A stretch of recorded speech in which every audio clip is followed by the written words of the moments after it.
Listo, Laura, muchas gracias por tu presentación y por la invitación. También agradezco a la Sociedad de Neurociencias y pues al programa que hizo posible el Chapter Perú, de la Semana del Cerebro en Perú. Entonces, espero que puedan ver mi pantalla. Sí, se ve. Eh, Perfecto. Entonces, buenas noches para todos los asistentes. Como les decía Laura, mi nombre es Julián Isaac, yo soy biólogo, magíster en neurociencias y el título de la ponencia que voy a estar presentando se titula, bueno, el título es Efecto de la infección con virus de la rabia sobre la expresión de marcadores neuronales en el cerebro de ratones. Todo este trabajo se hizo, o todo lo que les voy a mostrar, corresponde a un trabajo de investigación que se hace en el Instituto Nacional de Salud en el marco de la línea de investigación en vulnerabilidad selectiva neuronal.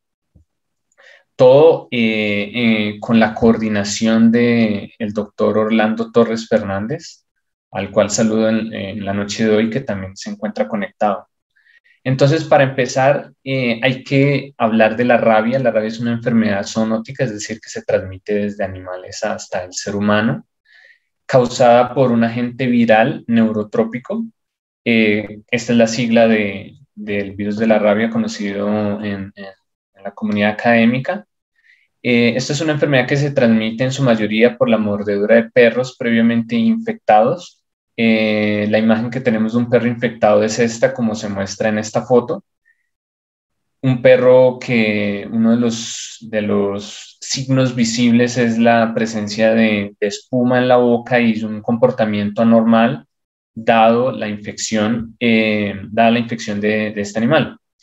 Es un problema de salud pública dada su alta fatalidad y eh, a pesar de que han habido muchos programas de erradicación de la enfermedad, hoy en día se han ido incrementando el número de casos de infecciones causadas por animales que se encuentran en reservorios silvestres. Como les mencionaba, la rabia es una enfermedad muy fatal. De hecho, este es un cuadro en el cual se compara la tasa de mortalidad versus la tasa de reproducción, el número básico de reproducción, muy conocido en estos días, con el cual se ha estudiado el nivel de contagio del COVID-19.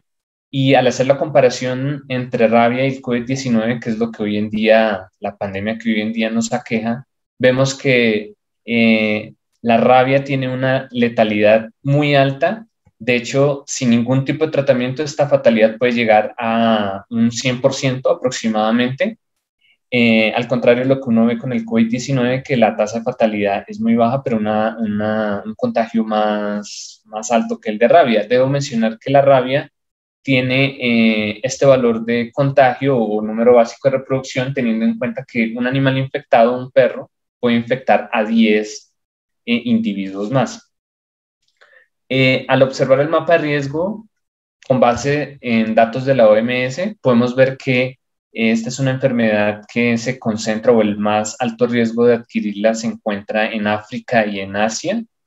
Está libre, esta enfermedad prácticamente no se evidencia en Nueva Zelanda ni en la Antártida. Cuando vemos el panorama en Latinoamérica, nos podemos dar cuenta que a lo largo de toda Latinoamérica, el riesgo de la infección es medio e inclusive en los países del Caribe es alto también, es demasiado alto. De acuerdo a los datos de la OMS, causa 59.000 muertes anuales. Probablemente esta cifra está subestimada debido a diferentes factores, como por ejemplo la falta de vigilancia en muchos de estos países. Y como ya les mencionaba, en Latinoamérica ha habido una campaña fuerte de la Organización Panamericana de la Salud para erradicar la rabia canina, principalmente, debido a que este es el principal vector de la enfermedad. Sin embargo, existe aún la dificultad de controlar la enfermedad transmitida por vectores que se encuentran en el entorno silvestre, como por ejemplo los murciélagos. Y como les mencionaba también, han venido incrementándose el número de casos de infecciones asociadas a estos reservorios. Entonces, por eso es que adquiere más importancia esta enfermedad. Hablando de la biología del virus, el virus de la rabia es un virus perteneciente al género Lyssavirus de la familia Rhabdoviridae. Tiene una forma de bala, como se muestra en el diagrama, con estas medidas a nivel de ultraestructura. El genoma del virus es de RNA de cadena sencilla en sentido negativo, aproximadamente 12 kilobases de longitud. Y este genoma traduce o codifica para 5 proteínas que se pueden dividir en dos. Las proteínas en dos tipos, las proteínas de membrana, que están resaltadas en rojo, dentro de las cuales tenemos la proteína de matriz y la glicoproteína, la glicoproteína involucrada en la adhesión o en la introducción del virus a la célula, y las otras proteínas relacionadas con los procesos de replicación y de traducción y de transcripción del virus. Entonces, ¿cómo es el ciclo de vida de la enfermedad? En primer lugar, tiene que haber la mordida o el rasguño de un animal previamente infectado, comúnmente el perro.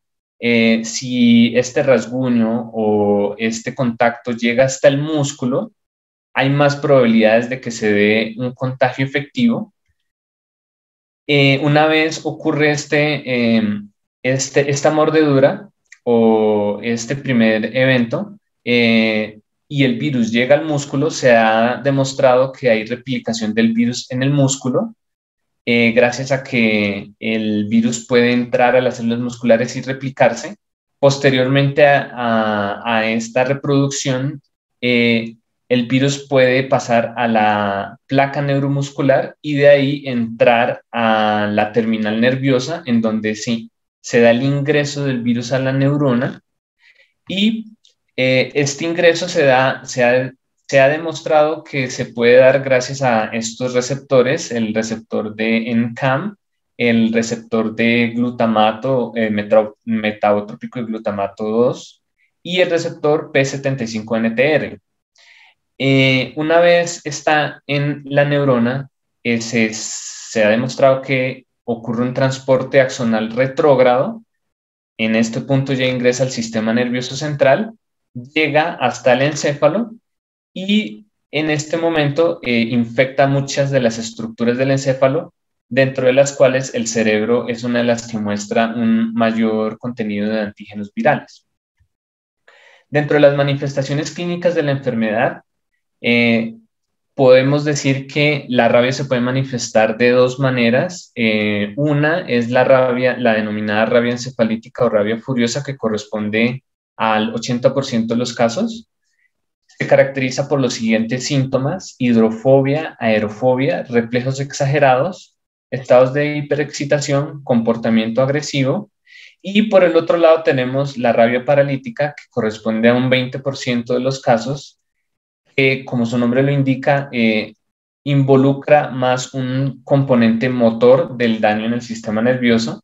Entonces tenemos manifestaciones como la debilidad muscular, parálisis del miembro en donde ocurrió la mordida o el incidente, parestesias, cuadriparesis, y en los dos casos la enfermedad puede progresar a coma, llegando o avanzando a complicaciones cardiorrespiratorias, falla multiorgánica y la muerte del paciente en 14 días aproximadamente desde el inicio de los síntomas. En algunos casos se ha reportado que la enfermedad desde el momento del incidente puede demorar entre varios meses y en algunos casos extremos hasta un año después de el primer contacto con el virus. Debo hacer hincapié en estos síntomas: los reflejos exagerados, los estados de hiperexcitación y el comportamiento agresivo dentro de los síntomas de la rabia encefalítica o furiosa, debido a que estos son síntomas que pueden dar pistas respecto a alguna alteración del sistema de transmisión GABAérgico durante la infección por el virus de la rabia. Cuando se hace el análisis patológico post-mortem, encontramos que en los tejidos de individuos que estuvieron contagiados y fallecieron, o en modelos experimentales, se puede evidenciar cuerpos de Negri, que son estas inclusiones que vemos acá, estos punticos al interior de las neuronas. Este es el rasgo patognómico, es decir, un rasgo que nos dice que efectivamente este tejido estuvo contagiado o tuvo rabia. Pero cuando hacemos un análisis más profundo de la histopatología, no se puede encontrar cambios abruptos, o sea, los cambios histopatológicos son mínimos. Entonces, la hipótesis que se ha planteado desde hace varios años es que más que una alteración estructural, lo que ocasiona el virus de la rabia es una disfunción neuronal. Entonces, para hablar de la patogénesis o de la explicación de esta disfunción neuronal, se han propuesto varios mecanismos. Se ha propuesto que hay una baja respuesta inmune debido a mecanismos de evasión del virus. El virus tiene, muchas de las proteínas del virus se ha demostrado que evaden varios componentes de la respuesta innata en el organismo. También hay que recordar que el sistema nervioso es un sistema que está muy protegido y es un sistema que la afectación del sistema inmune no es igual que en otros sistemas. El estrés oxidativo también es otro mecanismo que se ha encontrado en el marco de la infección con el virus de la rabia. Cambios en la expresión de proteínas que mantienen la homeostasis de iones y de fusión de vesículas sinápticas, lo cual hace pensar que también hay una alteración en la neurotransmisión, como por ejemplo se ve una alteración en los receptores de serotonina también. Y finalmente también hay bastante evidencia, como les mencionaba, que hay seguramente una alteración del sistema de transmisión GABAérgico. El grupo de morfología del Instituto Nacional de Salud ha intervenido desde diferentes enfoques para contribuir al conocimiento de la patogénesis de la rabia en modelo de ratón. El virus de la rabia, el grupo ha estudiado la patología dendrítica y ha demostrado que hay patología dendrítica asociada a la infección en un modelo de ratón con la técnica de Golgi. Y también a través del estudio de la inmunoreactividad de proteínas de citoesqueleto, como MAP2 y neurofilamento. También en el grupo se ha estudiado la ultraestructura con microscopía electrónica. Y en lo que nos vamos a centrar en el resto de la ponencia es en las alteraciones en la expresión de marcadores neuronales puntuales en diferentes áreas del sistema nervioso. El modelo que nosotros manejamos en el laboratorio es el siguiente. Este es un modelo que se basa en la inoculación del ratón en el miembro inferior, en el músculo, que es considerado el día cero. El ratón es de 4 semanas de edad, de 4 y 8 semanas de edad. Esta inoculación intramuscular intenta imitar lo más fiel posible la inoculación en la realidad, o como sucede normalmente. Una vez ocurre la inoculación intramuscular, que se hace con el virus fijo, que es un virus adaptado al laboratorio, con estas siglas, Challenge Virus Standard, con un título viral de 33.800 dosis letal 50, se inoculan un grupo de ratones con este virus y otro grupo con la solución vehículo o la solución sin el virus. Se ha demostrado que a partir del tercer día se empiezan a evidenciar signos de la infección y posteriormente, cuando los ratones infectados llegan a un estado de postración, lo que se procede a hacer es una perfusión intracardíaca o una eutanasia con CO2, dependiendo del destino del cerebro. Y si hablamos de una perfusión intracardíaca, entonces el destino del tejido que se extrae del ratón es una inmunohistoquímica o una histoquímica convencional o las diferentes técnicas de histología que se hacen en el laboratorio o microscopía electrónica y eutanasia con CO2, que es una técnica que venimos usando en los últimos años, en los últimos tiempos para hacer estudios de RT-qPCR y Western blot. Entonces, precisamente para hablar de este componente de esta hipótesis que es la afectación del virus al sistema de transmisión GABAérgico, hay que mencionar que hay una población de neuronas en el sistema nervioso que son GABAérgicas y que expresan unos marcadores muy puntuales que son proteínas, que son estas proteínas de unión a calcio conocidos como KBPs. Estas proteínas se caracterizan por tener un dominio de unión IEPHAN, que es un dominio de unión a calcio, y gracias a esta propiedad se ha considerado que son proteínas reguladoras de la concentración intracelular de calcio en las neuronas. Dentro de estas proteínas, que son marcadores neuronales, tenemos a la calvindina, una proteína de 28 kilodaltons y 6 dominios de unión, y la parvolúmina, una de 12 kilodaltons y 3 dominios de unión IEPHAN. Ambas colocalizan con neuronas GABAérgicas y son ampliamente usadas como marcadores en corteza cerebral y en cerebelo. El grupo liderado por el doctor Torres Fernández ha hecho, usando este modelo de infección en estos ratones, que olvidaba mencionarles que son ratones ICR, ha estudiado diferentes estructuras del sistema nervioso central y ha encontrado alteraciones en la expresión de estos marcadores. Aquí les muestro un trabajo en el que se evidencia la pérdida de la marcación en la capa supragranular de la corteza cerebral del ratón y de la marcación en el estriado. Aquí tenemos un ratón, el corte de un ratón control, y si ustedes se dan cuenta, en el ratón infectado vemos una pérdida de la inmunoreactividad. También se ha estudiado la médula espinal, también se ve cómo se pierde la marcación en las láminas en esta región del asta ventral de la médula espinal. Para calvindina lo anterior, en el caso de parvolúmina, vemos una tendencia contraria y es un aumento en la expresión o en la inmunoreactividad de este marcador. Aquí tenemos el control y aquí tenemos el infectado. Es bastante claro el aumento en la inmunoreactividad. También se ha estudiado otras estructuras como el bulbo olfatorio, en donde se ha evidenciado un incremento en células positivas a parvolúmina. Y básicamente lo que se ha visto en estas y en otras estructuras del sistema nervioso central es que hay una tendencia al aumento en la inmunoreactividad de parvolúmina y una disminución en la inmunoreactividad de calvindina.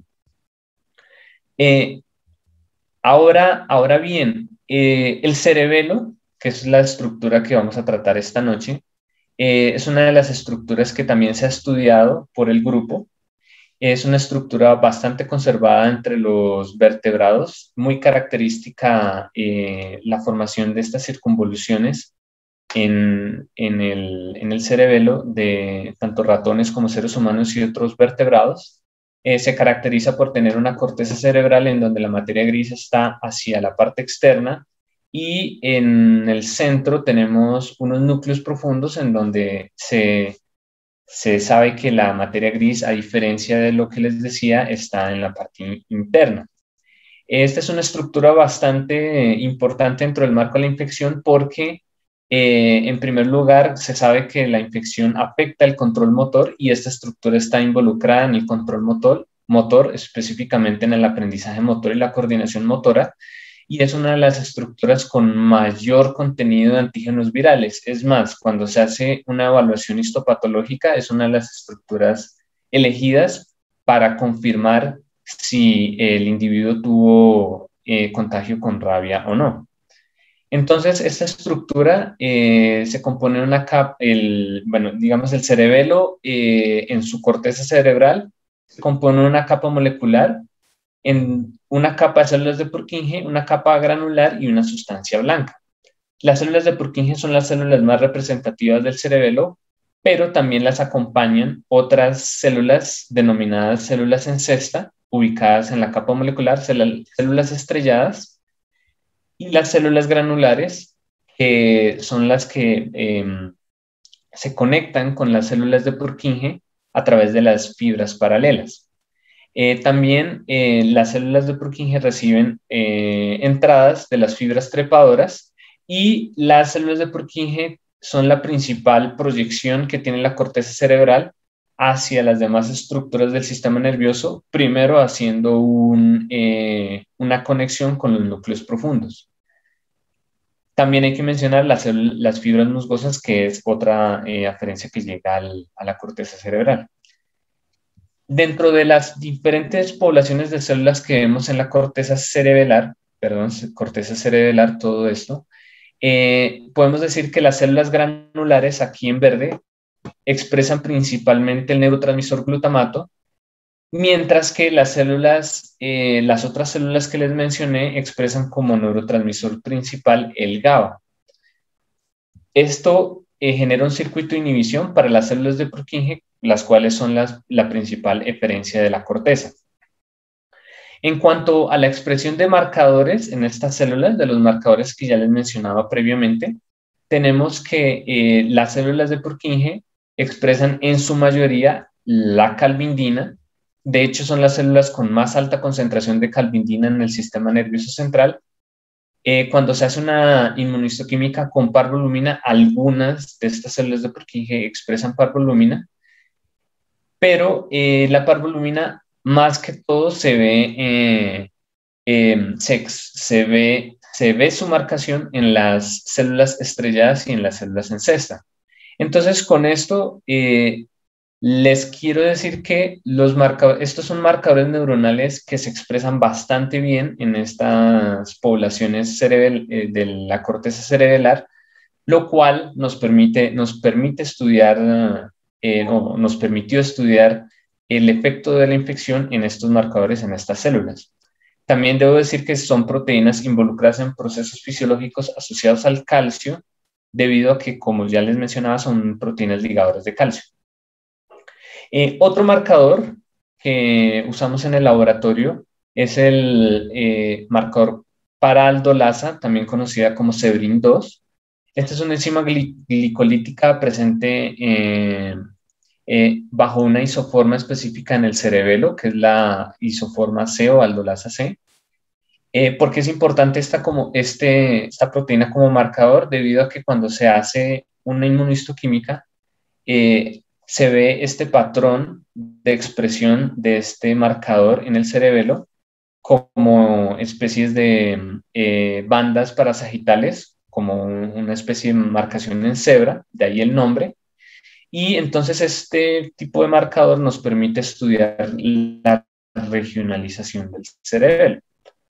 Entonces, con todo esto en mente, nos planteamos la pregunta: ¿qué efectos puede tener la infección en la expresión de calvindina, parvolumina y aldolasa, así como en las poblaciones neuronales positivas a estos marcadores en el cerebelo de ratones inoculados con el virus? Entonces, previamente, en un trabajo que se hizo antes de iniciar se encontró que no hubo una diferencia en la marcación de calvindina.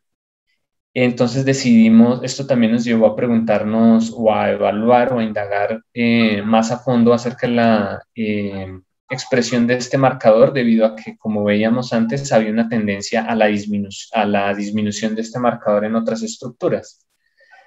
Por esta razón, además de hacer una inmunohistoquímica, que es una técnica que permite la localización de proteínas en tejido, pero que tiene limitaciones para medir los niveles de expresión, implementamos estas otras dos técnicas, la RT-qPCR y el Western Blot, para determinar los niveles de transcritos y niveles de proteínas.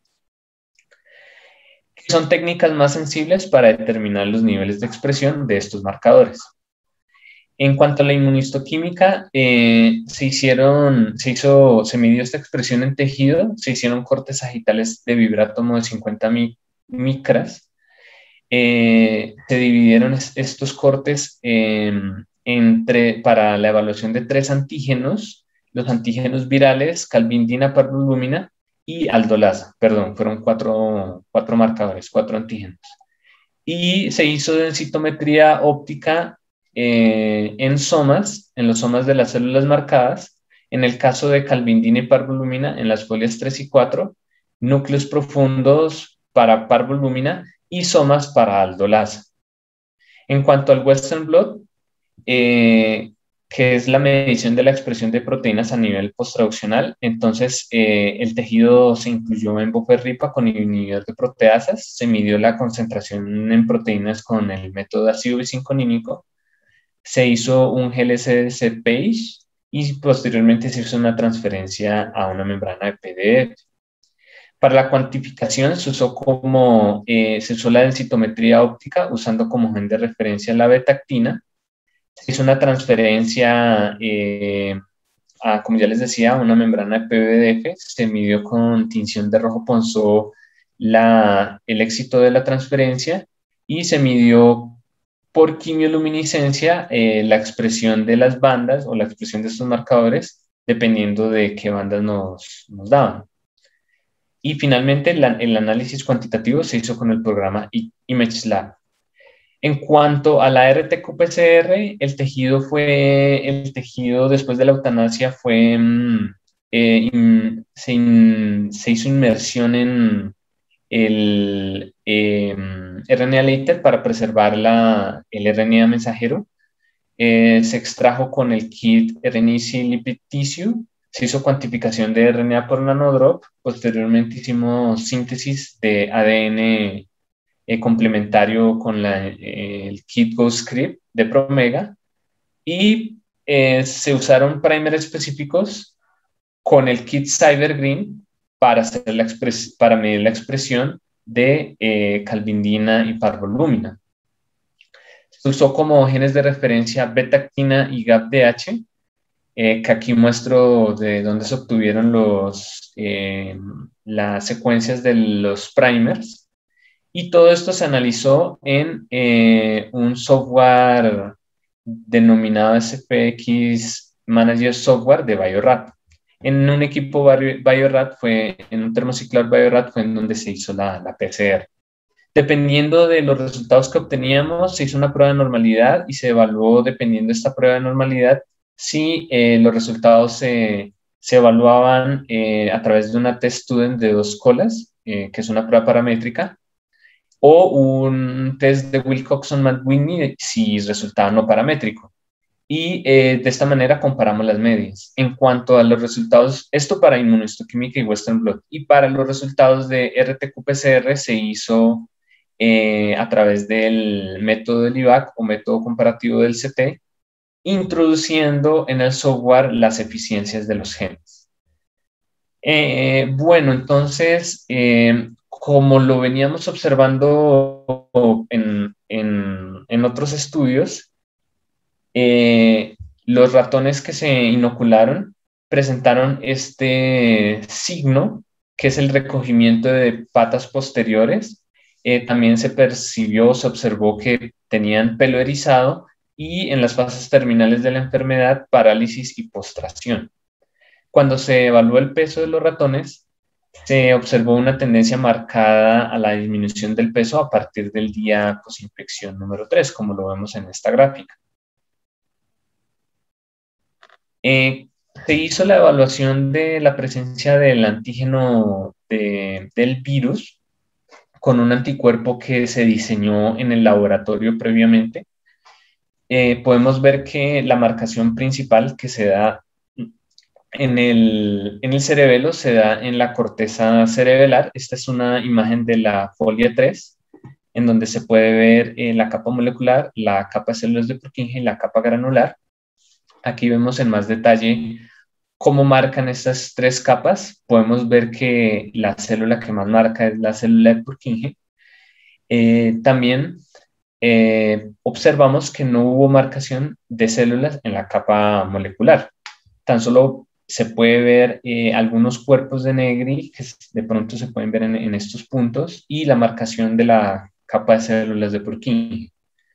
Cuando se evaluaron los núcleos profundos también observamos una marcación de las neuronas, como lo vemos acá. Este es una foto de un núcleo profundo y vemos un acercamiento a esta foto. Entonces, aquí, a partir de estos resultados, podemos determinar que efectivamente se da la infección del cerebelo y que se generan los signos característicos de la enfermedad. ¿Cómo llega el virus al cerebelo?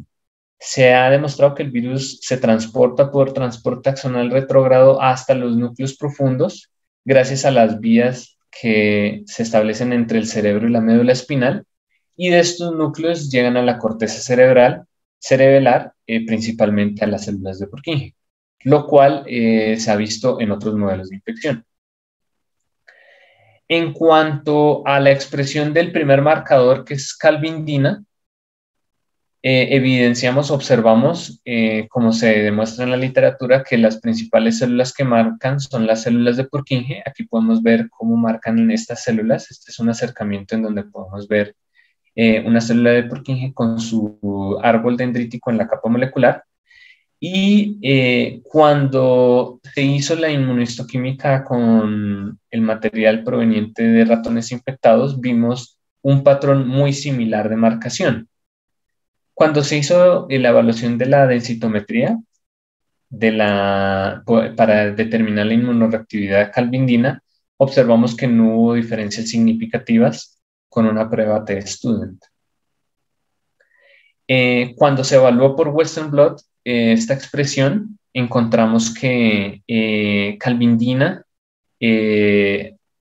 ya a nivel de Western blot se observa una disminución en la expresión de esta proteína, que corresponde a un descenso del 64%. Entonces, a pesar de que no vimos cambios inmunohistoquímicos cualitativos, sí vimos una disminución con la técnica de Western blot, lo cual puede ser muestra de cambios en los niveles de concentración intracelular de esta proteína y no una pérdida de neuronas positivas a calvindina. En cuanto a parvolbúmina, aquí tenemos la marcación en el ratón control. Vemos cómo marcan algunas células de Purkinje y muchas células en la capa molecular, células en cesta y células estrelladas. Aquí se ve con las cabezas de flecha de las células en cesta y células estrelladas y las células de Purkinje. Y cuando se hizo la misma marcación en el infectado, se observó el mismo patrón de inmunoreactividad, marcaron las mismas células. No se evidenció una pérdida en el número de células a nivel cualitativo.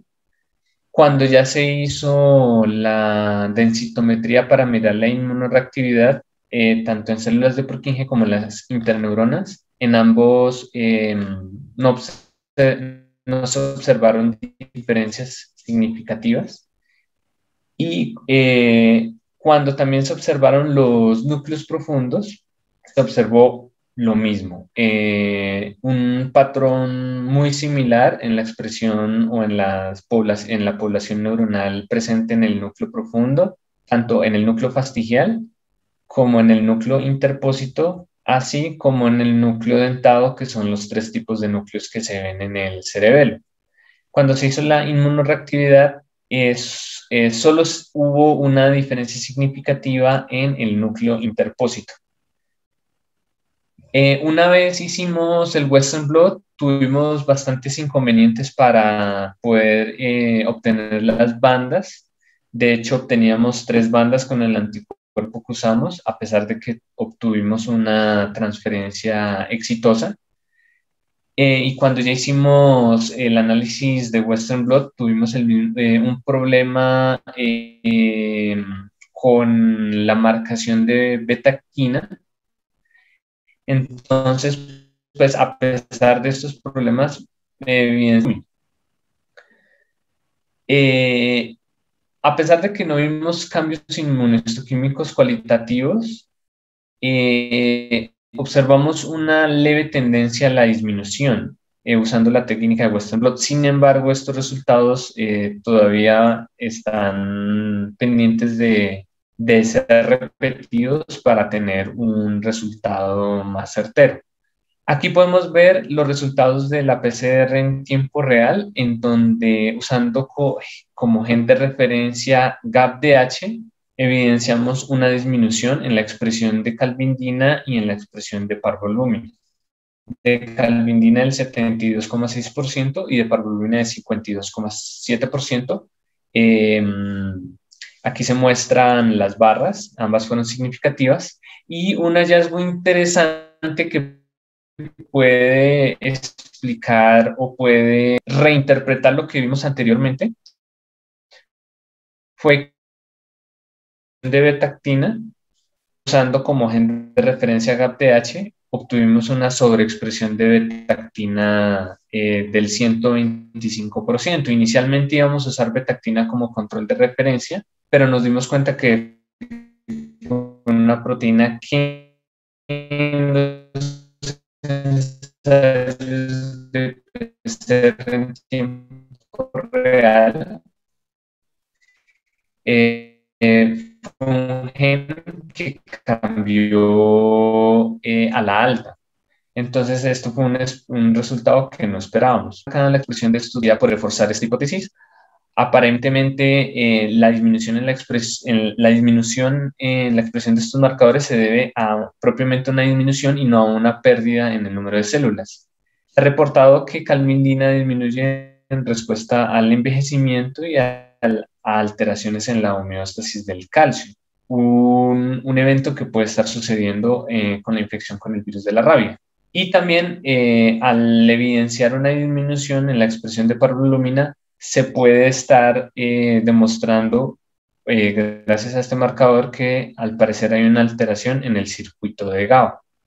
Ahora, para hablar de lo que se observó con aldolasa, aldolasa, como les mostraba en la imagen al inicio de la presentación, es un marcador que genera un patrón de bandas parasagitales. Entonces, la imagen que vemos acá es la imagen de un ratón control, de un ratón infectado. Se ve normal, se ve muy similar a lo que se observa en el control, con las bandas muy bien definidas. No se ve de forma cualitativa presencia de espacios o presencia de pronto muerte celular. Entonces, tampoco, con esto les quiero decir que tampoco hubo diferencias en la marcación con aldolasa. Entonces, como conclusión de estos resultados, podemos decir que, teniendo en cuenta todos los resultados de inmunohistoquímica, podemos observar que se mantiene la citoarquitectura de estas poblaciones neuronales, pero al tener en cuenta los cambios en los niveles de transcritos y niveles de proteínas, sí estamos al parecer viendo una alteración en la expresión de estos dos marcadores, lo cual puede ser o puede desencadenar alteraciones en la homeostasis del calcio y alteraciones en la neurotransmisión del GABA.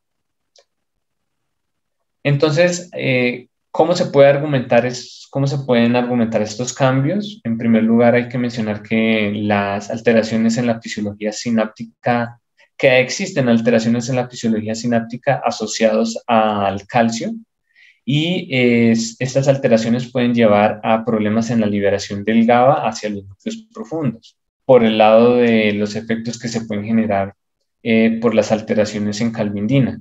Y en cuanto a parvulumina, también se ha demostrado en otros estudios que las alteraciones en la expresión de este marcador llevan a alteraciones en la fisiología sináptica. Una disminución también en la concentración de GABA lleva a una disminución en la expresión de parvulumina como mecanismo compensatorio, lo cual permite proponer que el virus altera el número de neuronas positivas a GABA en corteza, lo cual se ha demostrado en el grupo de investigación con otros experimentos.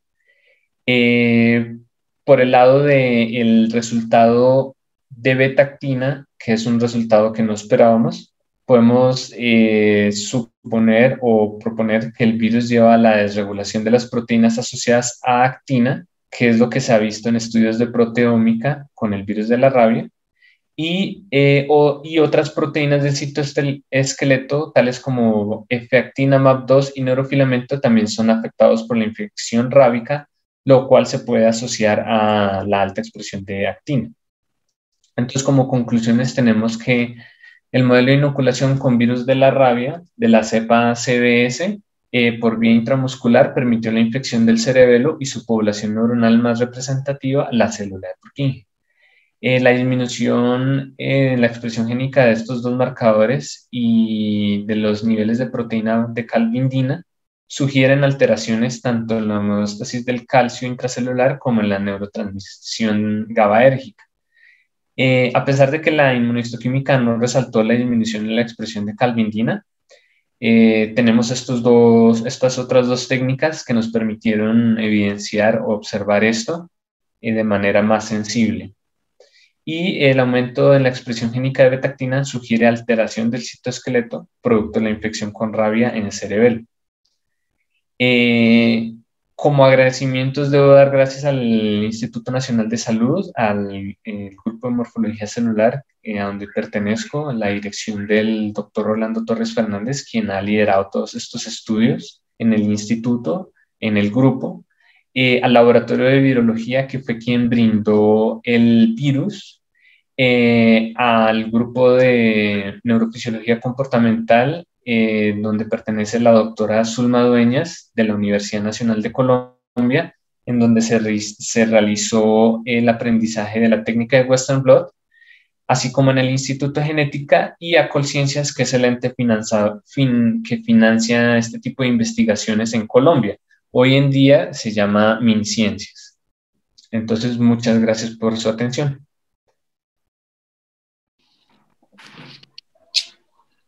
Gracias, Julián. Es interesante la investigación que has realizado. Siempre los estudios, como de los animales, tienen tantas técnicas que uno tiene que utilizar desde el manejo, primero planificar toda la investigación, luego el manejo con los animales, las pruebas conductuales y toda la parte que has explicado, siempre es interesante. Y bueno, yo quisiera pasar a las preguntas. Pueden hacer las preguntas por medio de chat, pueden escribirlas al chat. Y mientras van escribiendo las preguntas, pues les recordamos que el día de mañana también vamos a continuar con las ponencias. Vamos a estar agregando los links para el día de mañana. Son 3 ponencias y un conversatorio. Y bueno, también están invitados, es libre. Entonces, bien, quisiera saber si hay alguna pregunta. También pueden levantar la mano y les abrimos el audio para que puedan hacerla en vivo antes de que termine esta hora de ponencia.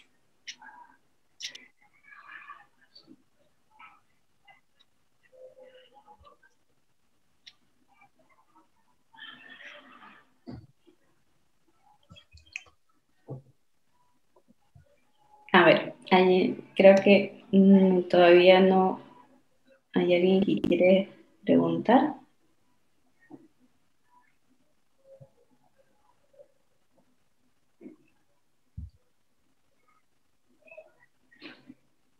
Bien, creo que no hay preguntas por ahora. Igual puedes dejarnos tu correo, Julián, para que los chicos claro, por supuesto. Se contacten. Voy a dejarles en el chat. Voy a dejar de compartir y les dejo en el chat mi correo por si tienen alguna pregunta o quieren contactarse con nosotros. Sí, perfecto. Entonces ahí ya cualquier duda pueden contactarse directamente con Julián y van con que sería genial, ¿no? Por supuesto. Hacer un tipo de trabajo en colaboración también, o seguir tratando de hacer investigaciones en Latinoamérica, que es lo que nosotros queremos y a lo que apuntamos, ¿no? Claro, sí, por supuesto, sí. Generar toda una red, un networking, que de pronto las experiencias que nosotros tuvimos en el laboratorio, negativas o positivas, en otros lados se pudieron haber dado o pueden tener dudas. Entonces, este networking permite o permitiría resolver ese tipo de dudas, ¿sí? Es la importancia de eventos como este. Claro que sí. Justamente te cuento una primicia, es que nosotros estamos organizando el Congreso Internacional de Neurociencias acá en Perú. Es el primer Congreso Ah, Internacional y pues sí, muy esperamos bien. poder contar con tu ponencia también y ver más de tus trabajos. Ah, bueno, bueno, dispuesto a participar en el momento en el que se dé, claro que sí, y compartir esta experiencia y también recibir experiencias de quienes asistan a este congreso. No, felicitaciones porque he visto que se han movido bastante en Perú con la organización de este evento y pues con la oportunidad que les dio la Society for Neuroscience de organizar todo este tipo de cosas. Entonces es muy bueno saber que en Perú se está avanzando. Además que cada país tiene sus problemas muy particulares, muy puntuales, que se necesita de una sociedad de neurociencias que a nivel nacional, por ejemplo en Perú, que resuelva este tipo de problemas. Entonces es muy bueno saber de todo esto que hacen allá. Sí, genial, gracias. Bueno, este congreso que te comento está programado para octubre y pues ya lo estamos desarrollando. También tenemos varias ideas para hacer concursos, para vincular la neurociencia con la escuela, con la educación. Y justamente mañana va a ser un tema interesante porque también es el cerebro en estrés, el cerebro en emergencia, ¿no? Y tenemos temas como educación, la parte lúdica, la realidad aumentada y la parte de gobierno también, derecho, neurociencia y derecho, que es algo nuevo en lo que queremos darle mayor fuerza también y ver cómo lo podemos vincular acá en Perú, ¿no? Claro, claro. No, las charlas y en general la Semana del Cerebro se ve muy, muy interesante, muy, muy interesante. Ah, bueno, entonces en octubre esperemos que se pueda dar, quién sabe si se puede dar personal o virtual. De cualquier forma, si es virtual, allí estaremos presentando este u otros trabajos. También debo mencionar que en el grupo actualmente se trabaja con un modelo de infección con virus del Zika, un modelo prenatal y un modelo postnatal, que es un proyecto actual en el que se está trabajando en el laboratorio y también se ha trabajado con el virus del dengue, un virus neuroadaptado que afecta el sistema nervioso. Entonces, como te puedes dar cuenta, en el laboratorio trabajamos más que todo en neurovirología, virus que generan enfermedades en el sistema nervioso central, en especial estos tres que son de importancia en Colombia y en Latinoamérica en general. Sí, son bien interesantes, ¿no? Los tres tipos de virus son muy interesantes y todos relacionados a la parte de neuro. Y sí, definitivamente a mí me encantaría, como te comenté por interno, tener una mesa de los Latin American Programs. Ah, Training Program, sí. Sí, porque es, Sí, para volver a reencontrarnos, exacto, sí. ¿no? Y tener esta mesa de diferentes países haciendo investigación y cómo la Society intervino y promovió eso, ¿no? Y permitió conocernos y hacer esta red y que nazca Chapter Perú, ¿no? Porque a raíz de una falla Claro. de una sociedad de neurociencia en Perú, entonces nace Chapter y a pesar de tener menos de 3 meses ya estamos organizando estos eventos. Sí, sí, sí, sí. Sí, es muy, muy chévere lo que hacen estas organizaciones desde afuera, apoyando a la investigación en Latinoamérica, en especial la investigación en neurociencias. Entonces, sí, gracias a la Society nos pudimos encontrar en su momento en México y ya de nuevo acá continuando con el networking y esperando continuar con ese networking para futuros colaboraciones, trabajos, compartir experiencias y demás. Claro que sí. Bueno, Julián, no te quito más tiempo. Gracias por darnos esta hora para conocer un poco más de los trabajos en Colombia y pues Nada, tus por palabras supuesto. finales ya para despedirnos. Bueno, quiero agradecerte a ti, Laura, a todos los organizadores de este Brain Awareness Week en Perú, el Chapter Perú, y pues invitarlos a todos a que sigamos pues participando de la Semana del Cerebro de manera virtual y a seguir estudiando el cerebro, que es uno de los órganos más fascinantes que tenemos en el universo. Entonces, un saludo a todos, un abrazo para ti, Laura, y que estén muy bien. Muchas gracias, cuídate mucho.